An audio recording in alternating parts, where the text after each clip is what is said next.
Eu quero trazer hoje uma palavra de consolo para o seu coração. O texto que eu vou ler está em 1 Samuel. 1 Samuel capítulo 1. Peço que você abra comigo nesta passagem.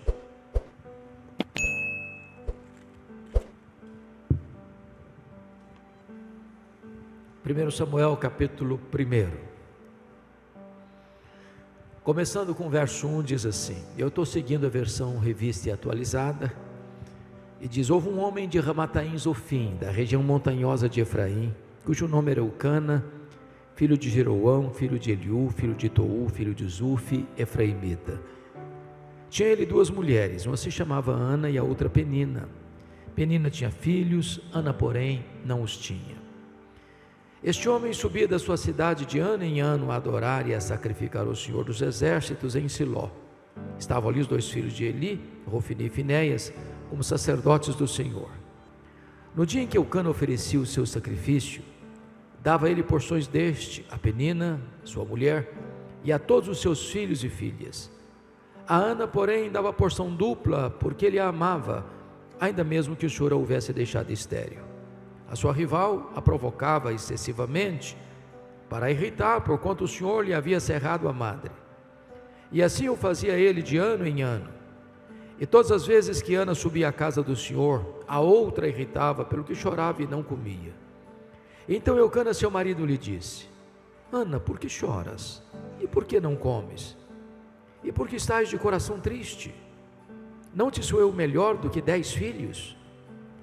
Após terem comido e bebido em Siló, estando Eli o sacerdote assentado numa cadeira, junto a um pilar do templo do Senhor, levantou-se Ana e com amargura de alma, orou ao Senhor e chorou abundantemente e fez um voto dizendo, Senhor dos exércitos, se benignamente atentares para a aflição da tua serva e de mim te lembrares, e da tua serva te não esqueceres, e lhe deres um filho varão, ao Senhor o darei por todos os dias da sua vida, e sobre a sua cabeça não passará navalha.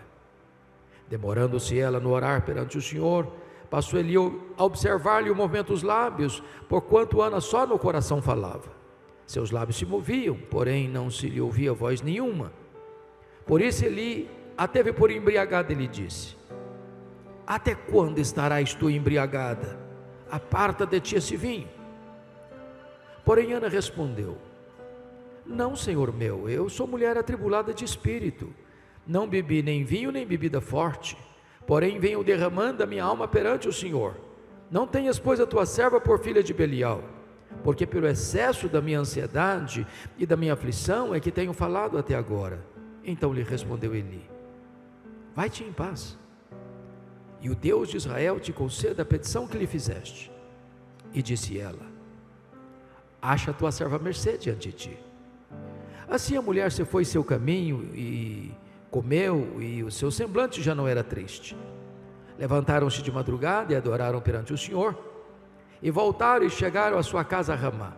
Eucana coabitou com Ana, sua mulher, e lembrando-se dela o Senhor, ela concebeu, e passado o devido tempo, teve um filho a que chamou Samuel, pois dizia, do Senhor o pedi. Verso 26, disse Ana a Eli, meu Senhor, tão certo como vives, eu sou aquela mulher que aqui esteve contigo orando ao Senhor. Por este menino orava eu, e o Senhor me concedeu a petição que eu lhe fizera, pelo que também o trago como devolvida ao Senhor, por todos os dias que viver, pois do Senhor o pedi. E eles adoraram ali o Senhor. Amém. O tema que eu quero tratar nesta noite é, não desista de seus sonhos. Não desista de seus sonhos. Era o ano de 1952 na Nova Zelândia, quando um grande esportista daquele país nutriu um sonho inédito, audacioso, o sonho de escalar a montanha mais alta do planeta, o sonho de chegar no topo do Pico Everest, com mais de 8.800 metros de altitude. Ele se preparou para aquela grande empreitada da sua vida. Quando partiu para realizar o seu sonho, ele fracassou. Ele não conseguiu chegar no topo do Everest. Meses depois, Ele foi convidado para dar uma palestra em Londres, e quando ele chegou no auditório, propositadamente as pessoas colocaram uma grande gravura do Monte Everest na parede. Ele entrou no auditório, olhou para a gravura, abaixou a cabeça, dirigiu-se à plataforma. Quando passaram-lhe a palavra, por um momento, ele esqueceu seu auditório, voltou-se para a gravura e disse: Monte Everest, da primeira vez tu me derrotaste, tu não podes crescer mais, mas eu ainda estou crescendo, da próxima vez, eu te vencerei. 6 meses depois, Edmund Hillary era o primeiro homem da história da humanidade a chegar no topo do pico Everest, deixando para nós um legado: não desista de seus sonhos. Eu sei que todos nós aqui temos sonhos. Quem não sonha não vive. Quem desistiu de sonhar, desistiu de viver. Mas é provável que neste auditório haja alguém que já perdeu os seus sonhos mais bonitos pelas estradas da vida. Talvez haja entre nós quem já viu os seus sonhos mais belos se transformando em pesadelo. Quem sabe até mesmo haja alguém aqui nesta noite que já desistiu de seus sonhos, que já enterrou os seus sonhos, que já colocou no túmulo de seus sonhos uma lápide: aqui jaz os meus sonhos. Eu quero encorajar você nesta noite a trazer esses sonhos e a colocá-los de volta na presença de Deus, porque o Deus a quem estamos adorando e servindo nesta noite é o Deus dos prodígios, é o Deus das maravilhas, é o Deus que opera milagres, é o Deus para quem não tem causa impossível, é o Deus para quem não tem casamento irrecuperável, é o Deus para quem não tem enfermidade incurável, é o Deus que pode tudo quanto Ele quer. Esse texto retrata uma mulher que tinha um sonho bonito, um sonho legítimo, um sonho de ser mãe. O problema é que Ana é estéril. O problema é que o sonho de Ana está sendo adiado. E eu fico imaginando que se Ana vivesse hoje, se ela fosse nossa contemporânea, certamente ela enfrentaria algumas abordagens. Acho que a primeira delas seria esta: Ana, você é uma mulher tão crente, você vai tanto à casa de Deus, você ora tanto, você está estéril, tem coisa errada na sua família.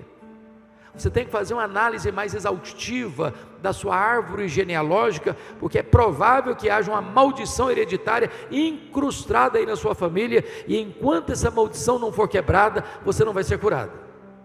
Só que o problema de Ana não era a maldição hereditária. Se Ana vivesse hoje, talvez alguém parecido com os amigos de Jó diriam para ela: Ana, ninguém sofre sem causa. Para você estar sofrendo, você deve ter feito alguma coisa errada. Enquanto você não confessar o seu pecado, você não vai ser curada. Só que o problema de Ana não era pecado escondido. Se Ana vivesse hoje, talvez alguém mais audacioso chegaria para ela dizendo o seguinte: Ana, deve ter algum demônio da esterilidade escondido aí na sua vida. O que você precisa fazer é ir num culto de libertação. Só que o problema de Ana não era demônio. Dá uma olhadinha no versículo 5. Está escrito aí que o próprio Deus a deixou estéril. Dá uma olhadinha no verso 6. Está escrito aí que o próprio Deus cerrou a sua madre, de tal maneira que a doença de Ana não tem a ver com maldição hereditária, não tem a ver com pecado, não tem a ver com demônio. A doença de Ana tem a ver com Deus. Bom, isso parece que dá um nó na nossa cabeça, porque se Deus é bom, e Deus é, se Deus tem o melhor para nós, Ele tem. Se Deus quer o melhor para nós, Ele quer. Então, como Deus pode adiar os nossos sonhos, e os nossos sonhos mais legítimos? É sobre isso que quero conversar um pouco com vocês. Em primeiro lugar, Deus adia os nossos sonhos para nos ensinar a grande verdade de que o Deus das bênçãos é melhor do que as bênçãos de Deus. A maior necessidade nossa não é da bênção, é do abençoador. Não é da dádiva, é do doador. não é de coisas, é de Deus. Nós poderíamos ter todas as dádivas de Deus, podíamos ter saúde, família, amigos, prestígio, dinheiro, sucesso profissional, mas se nós não temos Deus, tudo isso não é capaz de preencher o vazio do nosso coração. A maior necessidade nossa, portanto, é do próprio Deus. Porque o sonho de Ana foi adiado, ela passa a buscar a Deus como nunca buscara antes. Ela passa a ter experiências com Deus como nunca tivera antes. Às vezes Deus adia os nossos sonhos, para que nós coloquemos Ele, Deus, no topo do nosso coração, da nossa vida e da nossa agenda. Segundo lugar, por que Deus adia os nossos sonhos? Deus adia os nossos sonhos para nos ensinar que tudo o que temos, tudo o que somos, veio de Deus, é de Deus e deve ser devolvido para Deus. Ana disse para Eli: por este menino orava eu, pelo que o trago como devolvido ao Senhor por todos os dias da sua vida. Notem isso, se Ana não tivesse esse entendimento, ela teria feito de Samuel um ídolo na sua vida. A vida dela estaria gravitando ao redor de Samuel. Mas porque ela entendeu que Samuel viera de Deus, que Samuel pertencia a Deus, ela não tem dificuldades de devolver Samuel para Deus. Aliás, quando ela pede um filho para Deus, ela não pede para ela: se tu me deres um filho varão, ao Senhor o darei por todos os dias da sua vida. Mesmo sabendo que Eli já era um sacerdote idoso, mesmo sabendo que os filhos de Eli, Rofini e Finéias, não eram homens fiéis a Deus, ela não titubeia, ela não retrocede, ela não recua, e ela cumpre o seu compromisso com Deus e consagra o seu filho para Deus. Entendamos isso. Às vezes nós pedimos para Deus uma bênção e Deus não-la concede, e aí nós transformamos a bênção num ídolo. Nós substituímos o doador pela dádiva, o abençoador pela bênção. Por exemplo, pedimos para Deus prosperidade, e Deus dá prosperidade. A Bíblia diz que a bênção do Senhor enriquece e com ela não tem desgosto. A Bíblia diz: riquezas e glórias vêm de ti. É Deus quem fortalece as nossas mãos para adquirirmos riquezas. Aí a pessoa começa a prosperar. Todo ano acrescenta mais um item no seu imposto de renda, mais um carro, mais um sítio, mais um lote, mais um apartamento, mais uma casa, mais um investimento, mais dinheiro no banco. Aí a pessoa já não tem tempo mais para Deus. Ela não pode vir numa reunião de oração da igreja mais, ela não pode frequentar um pequeno grupo mais, ela não pode vir numa vigília de oração mais, porque ela está tão ocupada cuidando das bênçãos de Deus, que ela não tem tempo mais para Deus. Ela substituiu o Criador pela criatura, o doador pela dádiva, o abençoador pela bênção. Meus amados, precisamos entender que tudo que nós temos e tudo que nós somos veio de Deus, é de Deus e deve ser devolvido para Deus. A vida que temos é de Deus, a família que temos é de Deus, a casa que moramos é de Deus, o carro que andamos é de Deus, a saúde que temos é de Deus, o trabalho que temos veio de Deus, tudo veio de Deus. Então devolva para Deus o melhor daquilo que Deus lhe tem dado. Põe o seu Samuel no altar de Deus. Terceiro lugar, por que Deus adia os nossos sonhos? Deus adia os nossos sonhos para nos ensinar que os seus planos são maiores e são melhores do que os nossos melhores sonhos. Qual era o sonho de Ana? Apenas ser mãe. Qual era o projeto de Deus para Ana? É que ela fosse mãe do maior profeta, do maior sacerdote, do maior juiz de Israel, do homem que haveria de trazer de volta a nação apóstata para a presença de Deus. Às vezes você endereça a Deus um pedido e Deus olha para você e diz: ah, meu filho, ah, minha filha, eu não vou atender não, você está pedindo um pouco demais, seu pedido é acanhado demais, eu tenho coisa melhor para você. Estou preparando algo muito maior para você. Os pensamentos de Deus são mais altos do que os nossos pensamentos. Os planos de Deus são mais elevados que os nossos planos. Eu fico olhando para a Bíblia e observando a história de José. O José estava na prisão. E ele pediu ao copeiro do faraó para lembrar-se dele quando saísse da prisão. E o copeiro do faraó esqueceu-se de José. E ele passou mais 2 anos mofando na cadeia. E você pergunta, mas onde está Deus? Que deixa um filho seu inocente padecer numa prisão.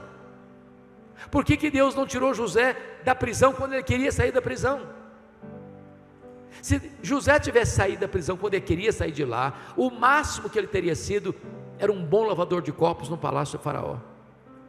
Deus o deixou mais 2 anos na prisão, porque nesse tempo Deus estava construindo a rampa do palácio para ele sair da prisão e ser o governador do Egito.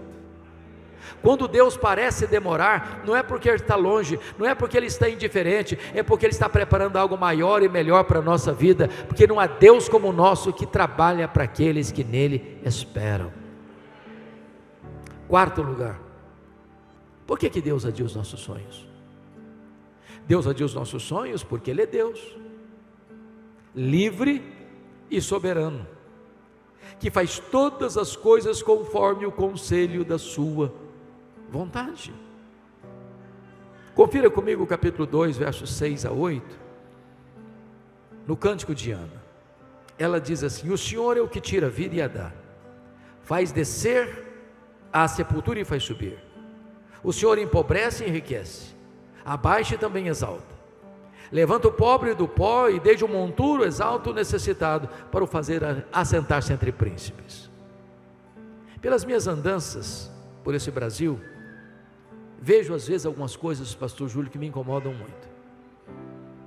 Às vezes, em nome de uma fé robusta, algumas pessoas beiram a blasfêmia, quando chegam para Deus com petulância e dizem: Deus, eu proíbo, Deus, eu ordeno, Deus, eu decreto, e ai de Deus se não atender. Até parece que essas pessoas estão assentadas num alto e sublime trono, e Deus está no escabelo de seus pés. Mas que tolice, que meninice espiritual. O nosso Deus está no trono, Ele tem as rédeas da história em suas mãos. Ele quem dá vida, Ele quem tira a vida, Ele quem exalta, Ele quem rebaixa, Ele quem põe no trono, Ele quem tira do trono, Ele quem pega o pobre e do monturo e o faz assentar-se entre príncipes. Ele não pode ser colocado contra a parede, Ele não pode ser pressionado, Ele não está acuado, Ele é soberano, Ele é livre, Ele é o todo-poderoso Deus, que faz todas as coisas conforme o conselho da sua vontade, e não precisa pedir licença para fazer. Por outro lado, há aqueles que, em nome de uma ortodoxia, caminham para o erro, ao afirmar que não, o tempo dos milagres ficou lá no período dos apóstolos, hoje não tem mais. Mas o Deus a quem servimos não se aposentou, Ele não vestiu um pijama, Ele não está numa cadeira de balanço, Ele não está senil, Ele é o mesmo ontem, hoje, para sempre o mesmo. Ele tem o mesmo poder, Ele age quando Ele quer, em quem Ele quer, da forma que Ele quer, para o louvor da sua própria glória, e não precisa pedir licença para nós. Ele é soberano. Eu fico olhando Ana, como mulher crente que era, certamente também esclarecida. Então Ana deve ter buscado todos os recursos da medicina para cuidar da sua saúde. Não é pecado você procurar os recursos da medicina, porque toda ciência é ciência de Deus, todo conhecimento é conhecimento de Deus, tudo procede de Deus. Deus cura com os meios, Deus cura sem os meios, Deus cura apesar dos meios, mas porque quem cura é Ele. Então eu fico imaginando que toda mulher, sem exceção, gosta de andar com a bolsa do lado, às vezes até mais do que uma. eu fico pensando que Ana devia carregar nesta bolsa os últimos exames da junta médica de Ramá, dizendo para ela: não tem jeito, não tem cura, não tem solução. Mas Ana entendia outra coisa: se Deus quiser, tem jeito, porque a última palavra não é da ciência, a última palavra não é da medicina, a última palavra é do Deus vivo. Se Ele quiser, tem jeito. É por isso que Ana ora, é por isso que Ana chora, é por isso que Ana jejua, é por isso que Ana insiste, é por isso que ela bate a porta da graça, é por isso que ela não desiste de esperar um milagre. Deus opera maravilhas ainda hoje. Eu estava fazendo uma visita há muitos anos lá em Vitória, no hospital. Quando eu chego na porta do hospital, tinham 3 pessoas na porta, 3 mulheres, e uma jovem, dentre elas, uma das 3 pessoas era uma jovem de 17 anos. Essa menina estava num estado avançado, num tratamento de câncer, com muitas metástases pelo seu corpo. E o médico que cuidava dela lá na nossa cidade do interior, disse para ela: minha filha, aqui não tem CTI, como não tem até hoje, e você precisa de um CTI para continuar o tratamento. Aqui nós esgotamos todos os recursos. Só que ela não tinha plano de saúde e não tinha vaga no CTI.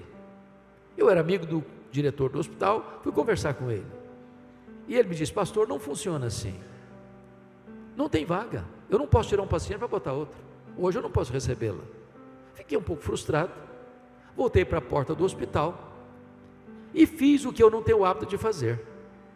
Não me lembro se fiz isso novamente, mas naquele dia eu fui inclinado a fazer isso.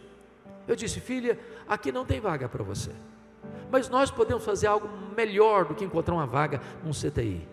Nós podemos pedir a Deus para curar você nesse momento. Eu impus as mãos sobre ela e pedi para que Jesus a curasse.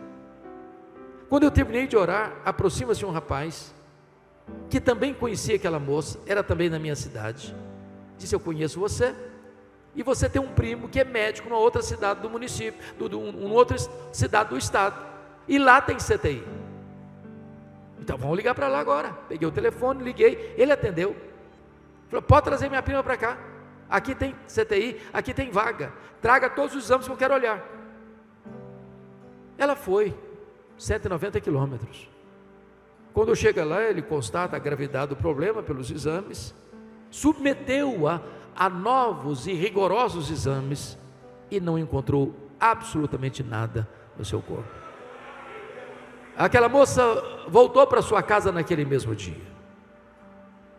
Todos os anos eu prego lá na minha igreja, na minha cidade, período de Natal e Ano Novo. O ano passado, pregando lá, terminado o culto, fomos tirar algumas fotos com algumas pessoas. Aproxima-se uma jovem senhora, bonita inclusive, dos seus 37, 38 anos, e fez-me uma pergunta que nunca se deve fazer a um pastor. E a pergunta é esta: o senhor se lembra de mim? Nunca faça essa pergunta a um pastor, porque vai constrangê-lo. Eu olhei para ela, tornei a olhar, e disse: a senhora me perdoe, mas eu não estou lembrando da senhora não. Ela me respondeu: eu sou aquela moça que o senhor orou há 20 anos, lá na porta do hospital.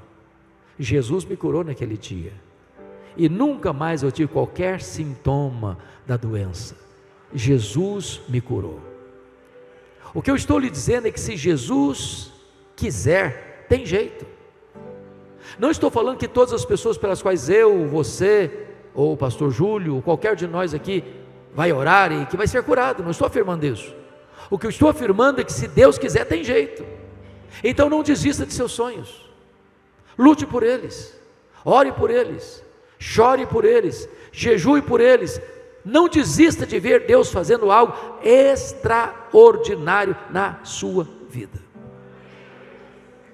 Mas agora,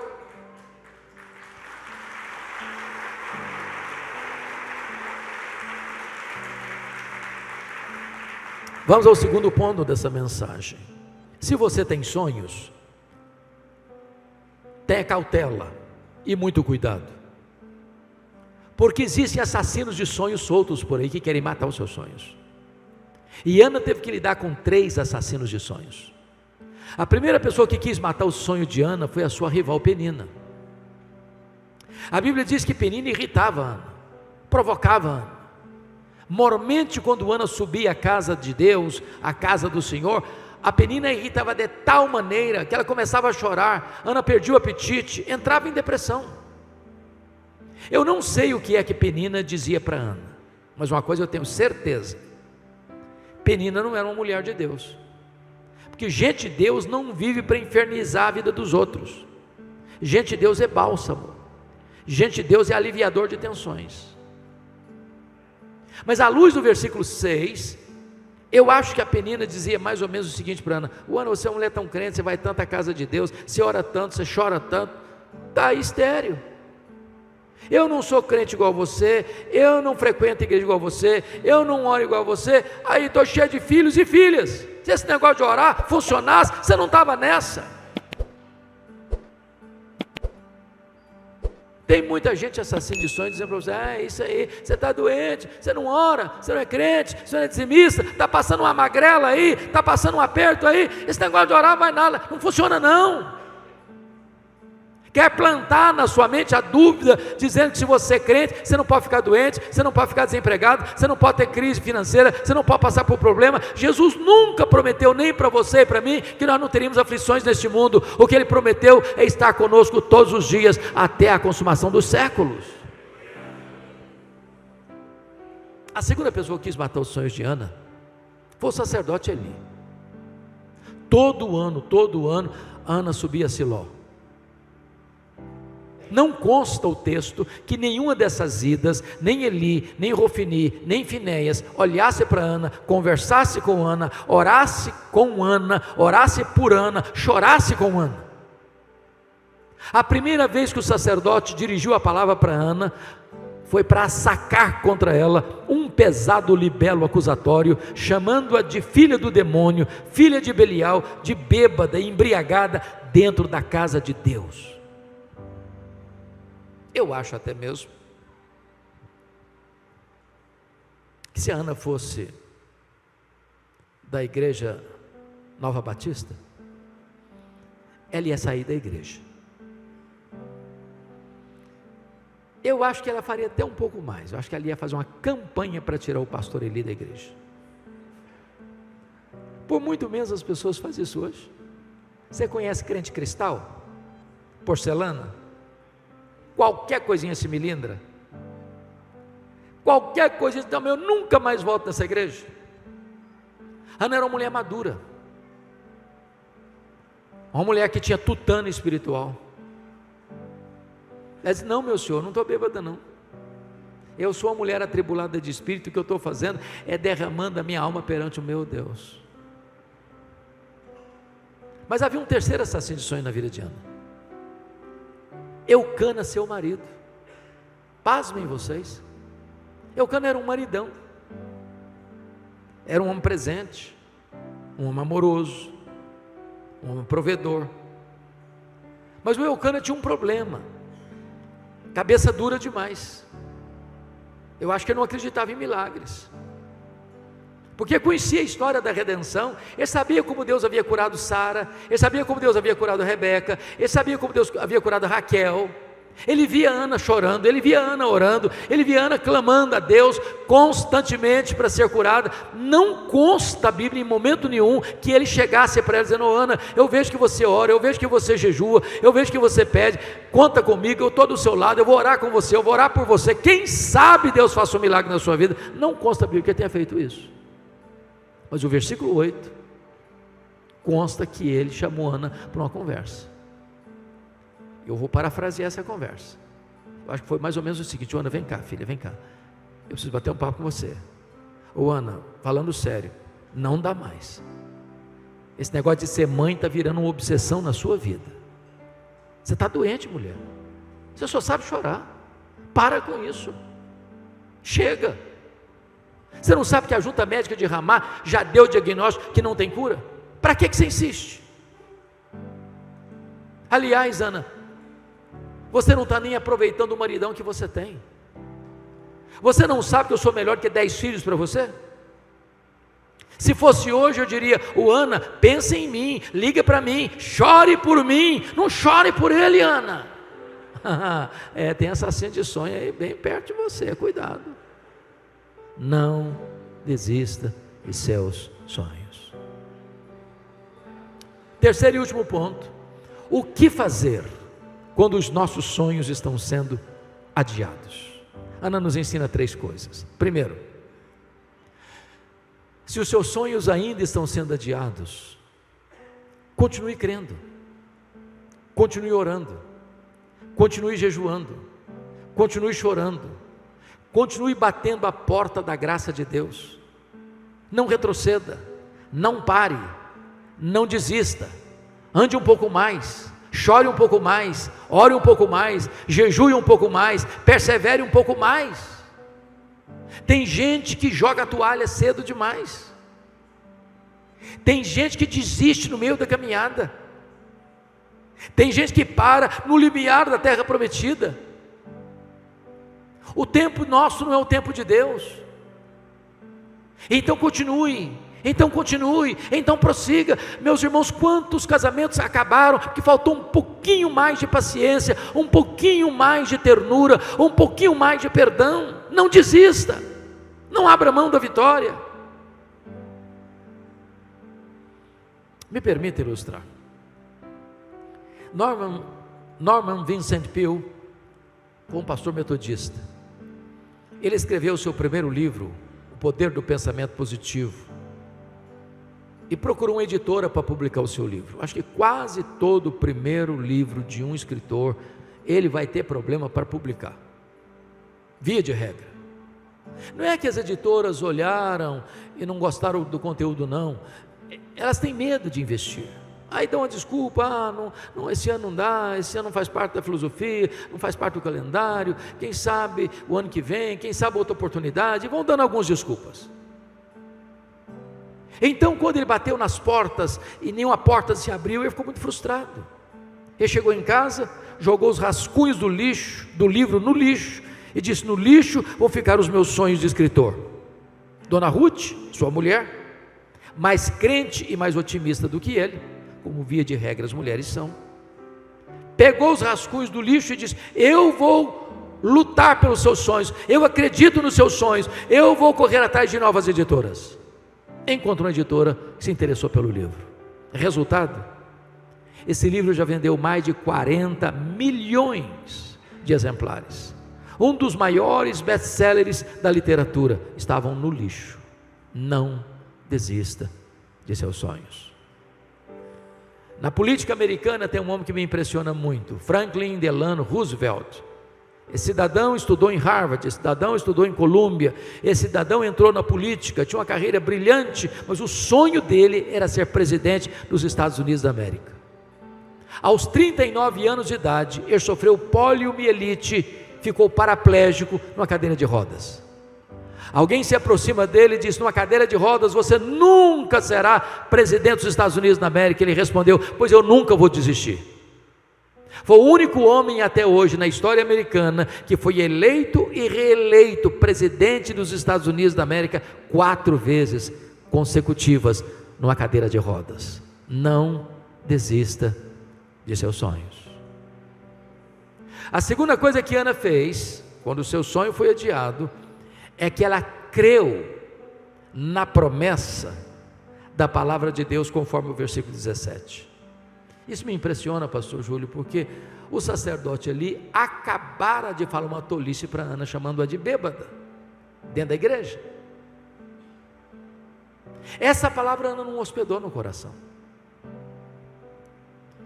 Eu já vi tantas vezes nos meus 43 anos de ministério, quanta gente doente emocionalmente, porque um dia escuta uma palavra envenenada do pai, da mãe, do marido, da esposa, do patrão, e aquilo adoeceu a alma. Me permita dizer uma coisa: se alguém proferir uma palavra envenenada para azedar a sua vida, não acolha essa palavra. Você não é o que as pessoas dizem que você é. Você nem mesmo é quem você pensa que você é quem Deus diz que você é. Mas agora esse homem abre a boca, e ele é um profeta de Deus, quando diz para Ana: vai em paz para a tua casa, e o Deus de Israel te conceda a petição que lhe fizeste. Essa palavra é boa, essa palavra ela acolheu no coração, e essa palavra trouxe 2 curas para Ana. Lá em Siló, Deus curou a sua alma, Deus curou as suas emoções, que quando ela saiu de lá, o rosto dela resplandecia, a Shekinah de Deus estava no rosto dela, havia um semblante novo na vida dela, a tristeza tinha ficado para trás, ela tomou posse da promessa da palavra de Deus. Mas diz o texto, que ela desceu para Ramá com seu marido, coabitou com seu marido, Deus se lembrou dela, ela concebeu, ela deu à luz a um filho, a quem pôs o nome de Samuel. Então lá em Siló, Deus curou a sua alma, lá em Ramá, Deus curou o seu ventre. Lá em Siló, ela creu, lá em Ramá, o milagre aconteceu. Lá em Siló, ela tomou posse da promessa, lá em Ramá, o milagre tornou-se realidade na sua vida. Agora, notinha de rodapé. O que Ana fazia? Constantemente, chorava. Humanamente falando, um homem não é atraído por uma mulher não atrai o seu marido com o rosto coberto de lágrimas. Ela quer ser mãe, mas ela não consegue sequer atrair o próprio marido. Eu fico imaginando, brincando um pouco com vocês, que quando Ana saiu de Siló, rosto brilhando, eu acho que ela passou os melhores cosméticos, botou o melhor perfume, colocou a melhor roupa, e o Eucana disse: uau, vai ter avivamento lá em casa hoje?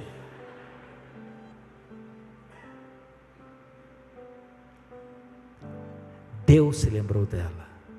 Quando? Quando ela creu na promessa de Deus. Eu quero dizer para você que Deus é avalista da sua própria palavra. O que Ele promete, Ele cumpre. E o que Ele faz, ninguém pode impedir a mão de Deus de fazê-lo. Mas a última coisa que Ana fez foi voltar às trincheiras da luta. A partir desse momento você não vê Ana mais chorando, a partir desse momento você não vê Ana mais num quarto escuro, a partir desse momento Ana volta às trincheiras da luta. Meus irmãos, me permita lhes dizer isso, uma das verdades mais consoladoras da Bíblia é o que nós chamamos de soberania de Deus. O que significa isso? Significa que você não crê em acaso, você não crê em sorte, você não crê em azar, você não crê em coincidência, você não crê em determinismo cego, você não crê em misticismo, você não crê em sincretismo, você não crê em olho gordo, você não crê em macumba para crente, você crê que a mão de Deus dirige o seu destino.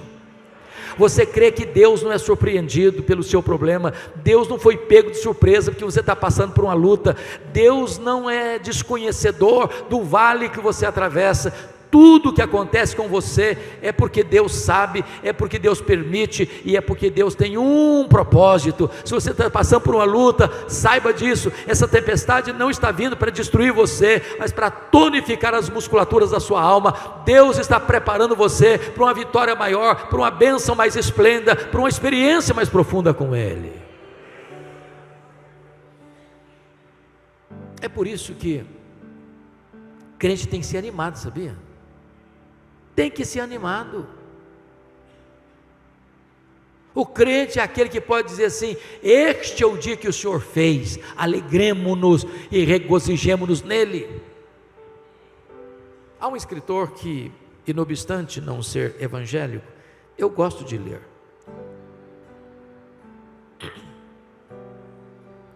Og Mandino, não sei se você já leu O Maior Vendedor do Mundo, vale a pena. Mas o que me impressionou em Og Mandino não foram nem suas obras não, foi a sua biografia. Aos 35 anos ele estava falido, bêbado, caído numa sarjeta, abandonado pela mulher, pensando em suicídio.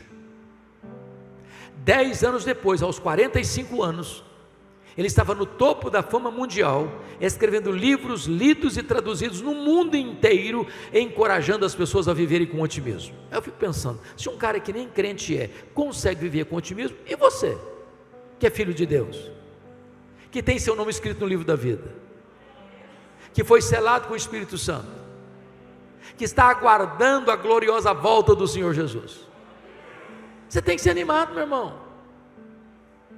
Para de reclamar da vida.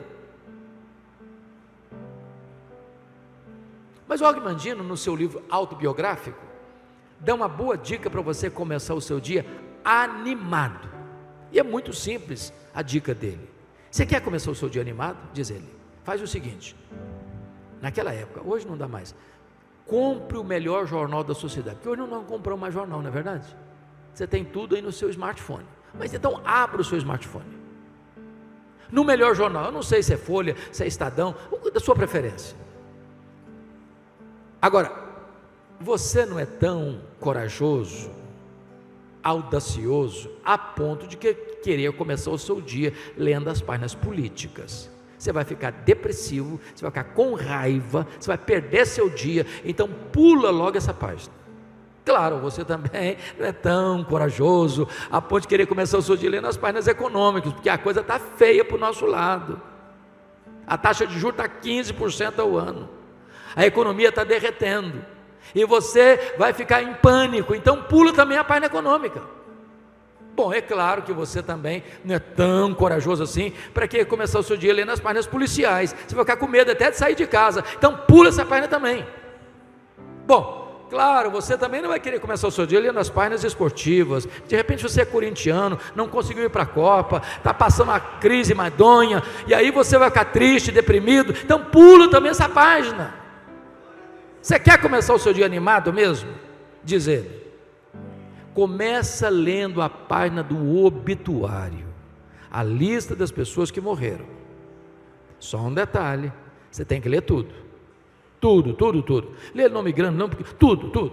Quando você terminar essa leitura, você vai descobrir algo fantástico. Você vai descobrir que o seu nome não está nessa lista. Você vai descobrir que as pessoas que estão nessa lista dariam tudo para estar no seu lugar. Você vai descobrir que você está vivo, e se você está vivo, um milagre de Deus pode acontecer na sua vida hoje. Não desista de seus sonhos.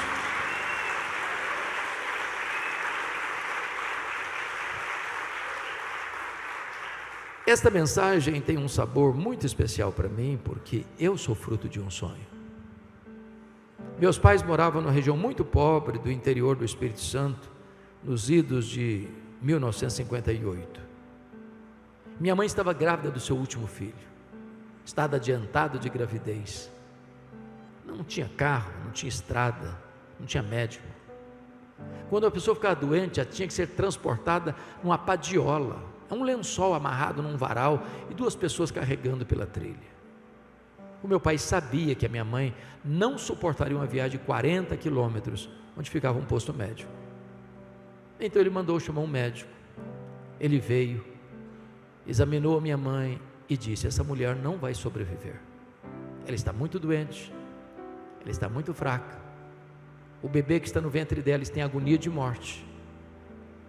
E a única chance de salvar a mãe é sacrificar a criança. Se não sacrificar a criança, a mãe morre junto com a criança. Naquele impasse, a minha mãe tomou outra decisão e disse: eu não desisto desse filho, eu não abro mão desse filho, eu estou pronto a morrer com ele, a morrer por ele, mas eu não desisto dele. E ela fez um voto para Deus, diz: meu Deus, se tu poupares a minha vida, se tu poupares o meu filho, eu consagro este filho para ti, para que ele seja um pastor, um pregador do Evangelho. Deus ouviu a oração da minha mãe e eu nasci na roça. Fui calçar o meu primeiro par de sapatos com 8 anos de idade, com as mãos calejadas. Onde eu morava não tinha escola, não sei, escola primária. Nunca ninguém tinha saído ali para fazer além de 4ª série primária. Com 8 anos eu entrei na escola. Com 12 anos já tinha terminado os meus estudos. De forma incompreensível até, eu sempre tive uma sede imensa de aprender. Na minha casa não tinha livros, tinha um dicionário velho, rasgado. E com 10 anos de idade eu começo a decorar as principais palavras daquele dicionário. Por providência divina, a professora que me alfabetizou estava se mudando para Vitória. Sabendo do meu sonho de estudar, ela me perguntou: você tem coragem de vir comigo? E eu, que nunca tinha dormido uma noite fora de casa, respondi para ela: se os meus pais deixarem, eu vou. Com 12 anos eu nunca tinha visto um aparelho de televisão. Com 12 anos eu nunca tinha entrado numa cidade. Com 12 anos eu subi na carroceria de um caminhão e fui parar no pior bairro da Grande Vitória, dentro de um mangue, do lado de um prostíbulo, um barraco de tábuas de 4 cômodos, com 10 pessoas. Um dos meus últimos livros eu dediquei a essa professora, e até hoje eu não consigo entender como é que ela me levou para a casa dela. Ela tinha 1000 motivos para não botar mais ninguém na sua casa, tão pequena. Mas foram tempos dificílimos. Muitas vezes eu namorei um pão de sal na vitrine de um botequim, com muita fome, e não tinha dinheiro para comprar um pão de sal para comer.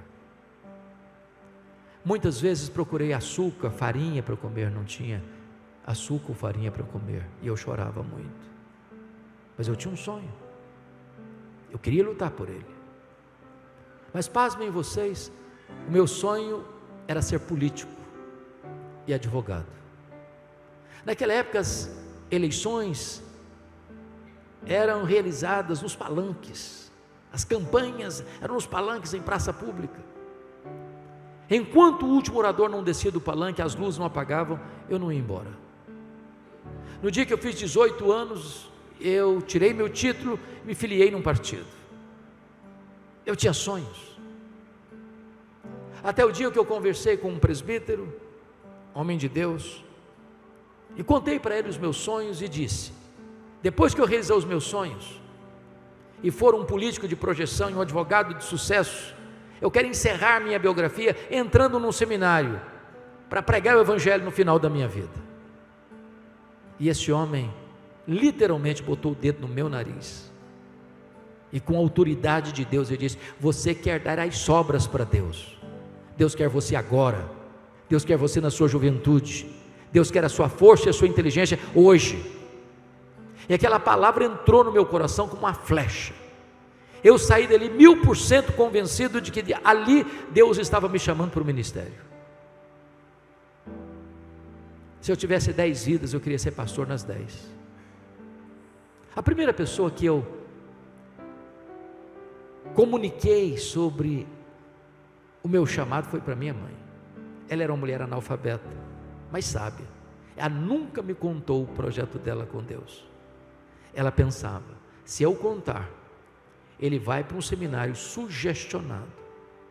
O Deus que fez o milagre da minha vida vai fazer na vida dele. Quando eu liguei para ela, disse: mamãe, os meus sonhos mudaram.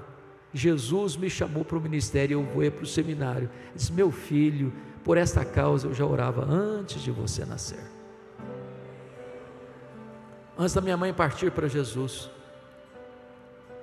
ela me chamou à sua casa e me contou toda essa história.